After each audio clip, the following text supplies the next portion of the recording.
Eu me mudei para uma nova casa no fim de semana e paguei o primeiro mês de aluguel. Assinei um contrato de locação de 1 ano. A casa é boa para algo construído na década de 1930, mas definitivamente tem seus problemas.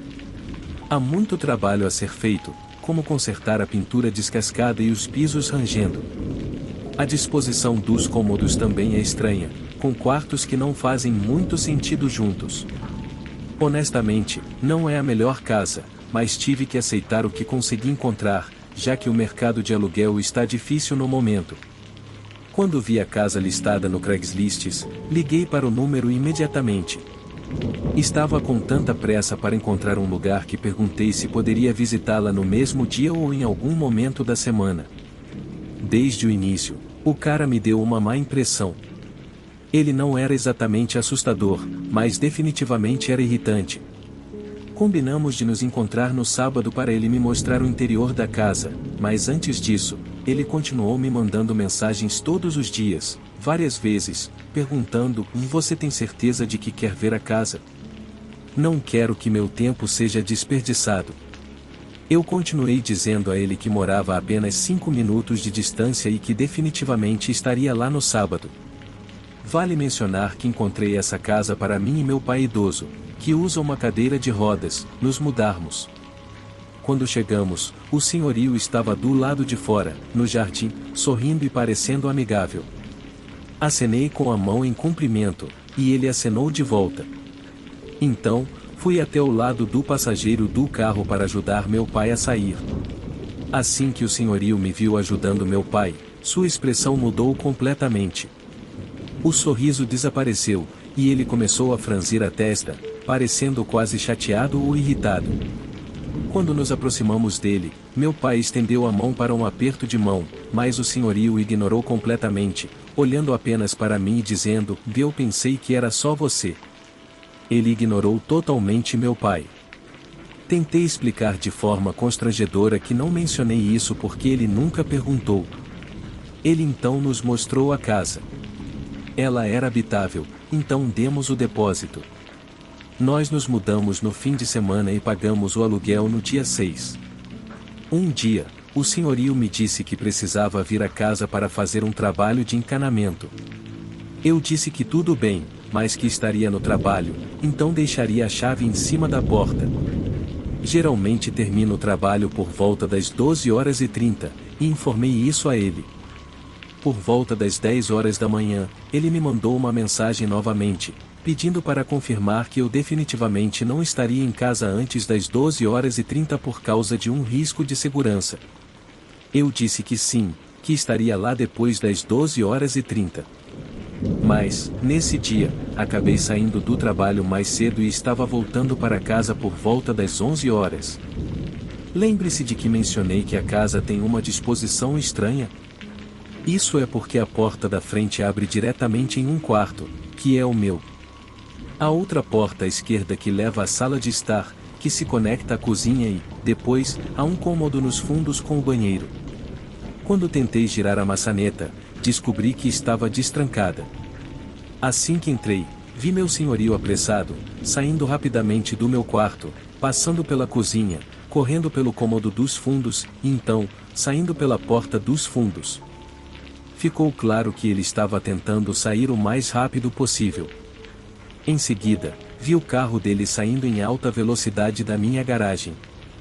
Sentindo-me muito confuso, voltei ao meu quarto e encontrei quase todas as minhas gavetas abertas, com coisas espalhadas por toda parte. Meu criado mudo também estava aberto. Não sabia o que fazer a seguir, porque estou preso aqui. Encontrar um novo lugar é difícil com o meu crédito, e é ainda mais complicado encontrar uma casa acessível para cadeirantes.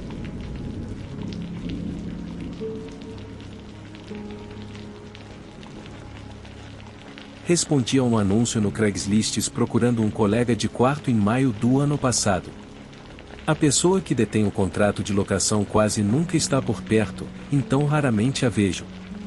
O outro colega de quarto se mudou em julho do ano passado, então agora sou só eu morando na casa. A casa em si é bonita e tem o charme de um lar vitoriano menor, como aqueles que você pode encontrar na costa leste. Tem muito caráter, com seus antigos pisos de madeira e janelas altas, mas definitivamente não é tão grande quanto as clássicas mansões vitorianas. No entanto, desde que me mudei para esta casa, meu relacionamento desmoronou e as coisas começaram a piorar. O colega de quarto que ficou após Júlio tinha um comportamento e uma atitude terríveis, e o titular do contrato de locação acabou expulsando-o. Quando conheci o titular do contrato pela primeira vez, decidi assumir o contrato de locação, mas não nos despedimos em bons termos, e depois disso comecei a me sentir desconfortável sempre que estava sozinho em casa. A casa começou a parecer diferente, como se houvesse algo errado.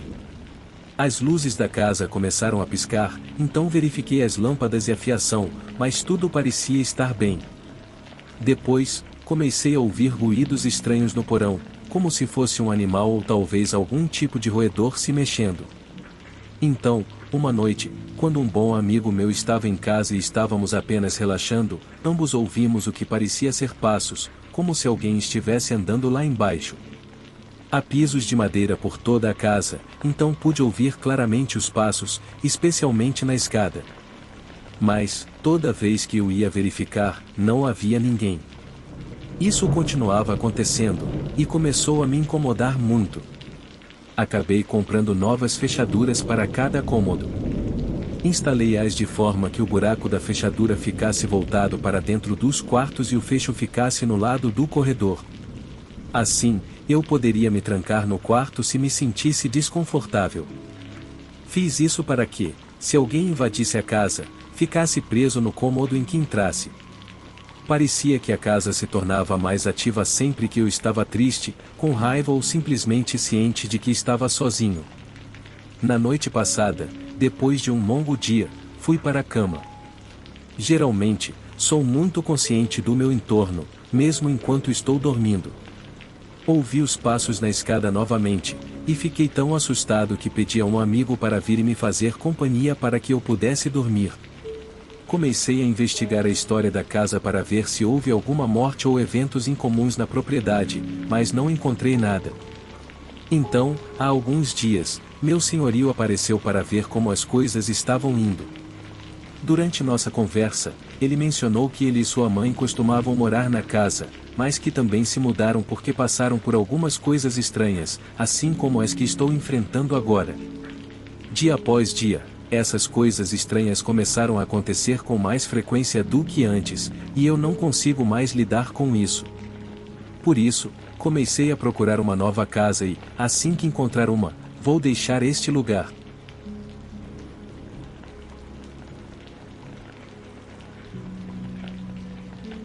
Eu sou uma mulher de 22 anos e costumava fazer entregas pelo DoorDash para ganhar um dinheiro extra. Isso foi no verão de 2018, quando o DoorDash ainda era relativamente novo, pelo menos na minha cidade. Desde então, acho que eles fizeram muitas mudanças, mas naquela época era um pouco desorganizado.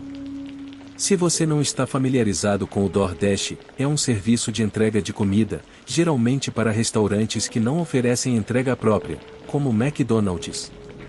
Enfim, uma noite, depois de fazer entregas o dia todo, decidi aceitar meu último pedido por volta das 10 da noite. Eu estava bastante cansada, mas pensei que mais uma entrega não faria mal. O pedido era de uma pizza média de queijo e pepperoni e uma porção de batatas recheadas de uma pizzaria local. Achei um pouco estranho porque essa pizzaria já tem seu próprio serviço de entrega, mas então me lembrei de que eles são conhecidos por demorarem bastante para entregar. Talvez o cliente estivesse esperando que fosse mais rápido se pedisse pelo DoorDash. Aceitei o pedido e fui até a pizzaria. Quando cheguei lá, peguei a pizza, confirmei no aplicativo que estava com tudo, e comecei a dirigir até a casa do cliente. O aplicativo também me mostrou algumas instruções especiais do cliente, pedindo para ligar para eles quando eu estivesse do lado de fora. Isso parecia normal, já que muitas pessoas fazem isso. Dirigi até o endereço, que ficava na área central da cidade. Era um prédio de apartamentos grande, e estava completamente escuro lá fora. Instantaneamente, senti um arrepio. Encostei o carro na calçada e fiquei no carro, definitivamente não ia me aproximar daquele prédio. Liguei para o número que o cliente me deu, e felizmente o DoorDash tem uma função que oculta seu número real. O telefone tocou algumas vezes, e então, uma voz feminina muito estranha atendeu. Ela disse: "Não podemos atender o telefone agora, estamos um pouco ocupados", e começou a rir de uma maneira muito estranha. No fundo, pude ouvir outra mulher gritando, como se estivesse em sério perigo. O grito ficou ainda mais alto, como se a mulher assustadora estivesse aproximando o telefone da outra mulher. Eu me assustei muito e desliguei imediatamente, saindo dali o mais rápido que pude, sem nem pensar para onde estava indo. Felizmente, havia um restaurante movimentado a apenas algumas quadras de distância, então estacionei no estacionamento deles e abri o aplicativo. Agora, eu estava preocupada que pudesse ter problemas por não entregar o pedido, então entrei em contato com o centro de ajuda do DoorDash. Eles me disseram que eu precisava esperar cerca de 30 minutos para ver se o cliente ligaria ou me enviaria uma mensagem sobre a comida. Felizmente, eles nunca ligaram. Enquanto esperava no estacionamento do restaurante, liguei para minha mãe e contei a ela o que havia acontecido. Ambas pensamos que provavelmente era apenas uma brincadeira, mas concordamos que, só para garantir, eu deveria ligar para a polícia. Então, liguei para o número de emergência não prioritária da polícia e contei tudo. Eles disseram que fariam uma verificação de bem-estar e até me agradeceram por avisar. Na manhã seguinte, descobri que, quando a polícia foi ao apartamento, eles não encontraram nada de estranho ou suspeito. Tentaram ligar para o cliente, mas toda vez que ligavam, o telefone estava desligado. Então, 2 policiais foram a cada apartamento do prédio para verificar se todos estavam bem ou não. No final, eles não encontraram nada. Não sei o que aconteceu depois disso, mas parei de fazer entregas à noite após esse incidente.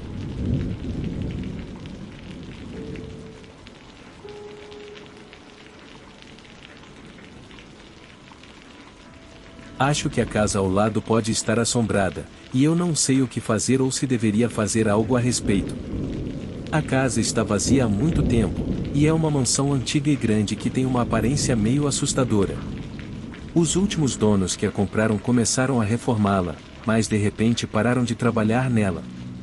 Antes deles, houve outros 2 proprietários, mas nenhum deles ficou por muito tempo. As pessoas continuam comprando a casa, mas nunca ficam mais do que alguns anos antes de deixá-la abandonada novamente. Nenhum dos donos terminou as reformas ou se mudou para lá, então a casa está definitivamente vazia. Há cerca de 6 semanas, comecei a notar alguma atividade. Vi luzes se acendendo nos cômodos tarde da noite, mas nunca antes da 1 da manhã. Eu trabalho em casa e geralmente trabalho durante a noite, então estou acordada a noite toda. No começo, pensei que era algo normal. Achei que talvez os proprietários tivessem voltado para pegar algo que deixaram para trás quando interromperam as reformas, mas nunca havia carros na garagem. Da segunda vez que aconteceu, era por volta das 2 da manhã, e novamente não havia carros por lá. Fiquei preocupada que alguém pudesse ter invadido, então chamei a polícia. Achei que os policiais apareceriam na porta e, se fossem os donos, não haveria problema. Mas, se não fosse, e fossem invasores ou pessoas entrando para fazer festa, a polícia poderia pará-los. Agora, é uma bela e antiga mansão histórica, e seria uma pena ver a casa ser danificada. Eu realmente me importo com edifícios antigos, então fiquei preocupada. Enfim, os policiais apareceram, verificaram a propriedade, bateram na porta, mas ninguém atendeu. Eles olharam pelas janelas, bateram mais um pouco, mas como não havia sinal de arrombamento, disseram que não podiam entrar sem a permissão dos proprietários. Liguei para eles novamente alguns dias depois, quando aconteceu de novo. Eles vieram e verificaram tudo, como antes, mas não encontraram nada. Como eles não viram ou ouviram nada, não fizeram nada. Disseram que entrariam em contato com os proprietários para informá-los que alguém poderia estar invadindo a propriedade vazia. Eu mesma não falei com os proprietários. Eles nunca voltaram depois do dia em que me disseram que decidiram não fazer as reformas. Não éramos próximos o suficiente para eu ter o número de telefone deles ou algo assim. Mas você deve estar se perguntando por que acho que a casa está assombrada. Bem, é aqui que as coisas começam a ficar estranhas. Da última vez que chamei a polícia, senti que eles não me levaram a sério. Talvez eles não se importem porque é apenas uma propriedade vazia, ou talvez pensem que estou louca ou inventando coisas. Eu não sei, e não me importo, mas decidi que da próxima vez que isso acontecesse, eu gravaria com o meu celular. Foram 4 dias inteiros antes de eu ver algo de novo. Desta vez, era 3 da manhã, e eu sei porque estava assando uma pizza congelada e tinha configurado o alarme da Alexa para 16 minutos.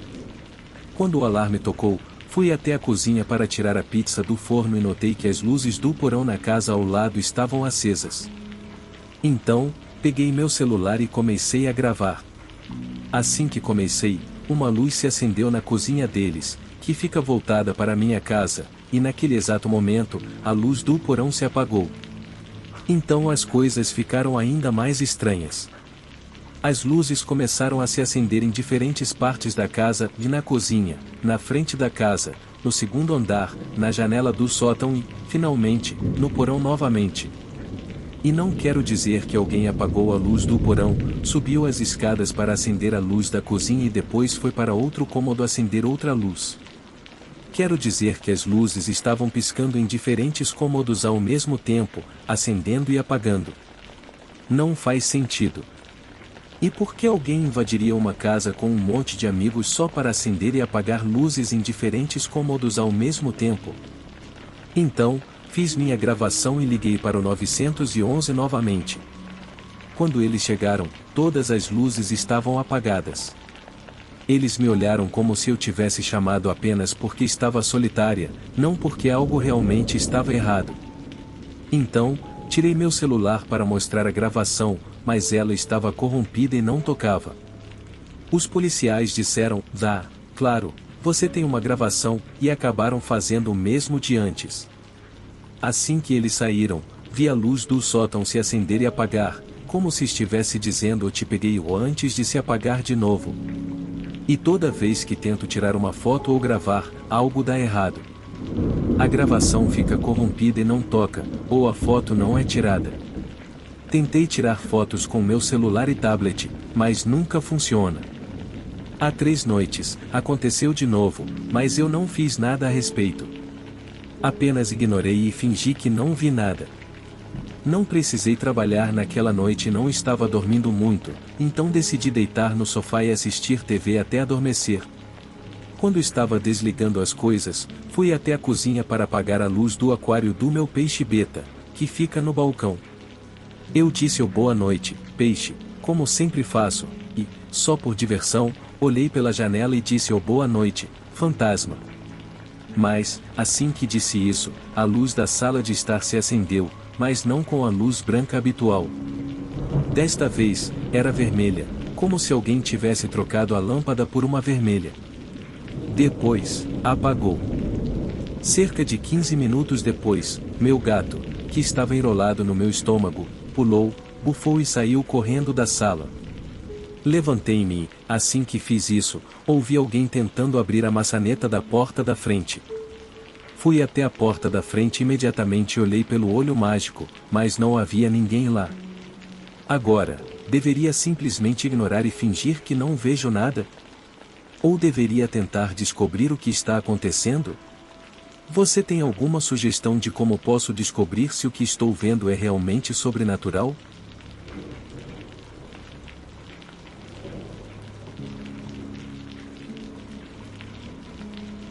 Algumas horas atrás, eu estava lá fora, aproveitando o meu intervalo de 10 minutos na cidade. Faço isso todos os dias porque preciso de uma pausa do escritório, se é que você me entende. Estava no meu celular assistindo a alguns vídeos aleatórios quando ouvi uma bicicleta parar na minha frente. Era um homem na bicicleta. Ele estava vestindo um casaco de inverno, apesar de estar fazendo 21 graus Celsius lá fora, e carregava uma sacola cheia de latas soltas de Diet Coke. Ele disse olá para mim, e como sou muito educado, respondi com um oi. Em seguida, ele perguntou como eu estava, e dei uma resposta vaga, pois não queria ignorá-lo, caso ele fizesse algo estranho. Então, ele perguntou meu nome, e aí cometi meu primeiro erro ao dizer meu nome verdadeiro. Ele disse que se chamava James e perguntou onde eu trabalhava. Menti e disse que trabalhava no restaurante de café da manhã na esquina. Então, ele perguntou se poderia passar por lá para conversar comigo de vez em quando. Eu disse que não, mencionando que estava prestes a sair de férias por um longo período, o que foi outra mentira. Então, ele me ofereceu uma Diet Coke e disse que poderia pegar uma para mim, se eu quisesse. Recusei novamente, dizendo que não podia beber refrigerante, apenas para ver se ele me deixava em paz. Ele então me perguntou: eu pareço velho para você? Menti e disse que não. Ele então disse que eu parecia de meia idade, mas não muito velho. Na verdade, estou na casa dos 20 anos, então não sabia do que ele estava falando. Apenas agradeci. Ele perguntou onde eu morava e se eu morava naquela cidade. Menti outra vez, dizendo que morava a cerca de 30 minutos dali, só para ver se ele ia embora. Ele então notou minha camiseta e, justo naquele dia, eu estava usando uma camisa com o nome da empresa em que realmente trabalho. Ele leu o nome em voz alta, então rapidamente menti, dizendo que costumava trabalhar lá, por isso estava vestindo a camisa. Então, liguei para meu colega de trabalho para vir me ajudar, e o cara foi embora de bicicleta. Não sei o que estava acontecendo com ele, mas realmente espero não vê-lo novamente.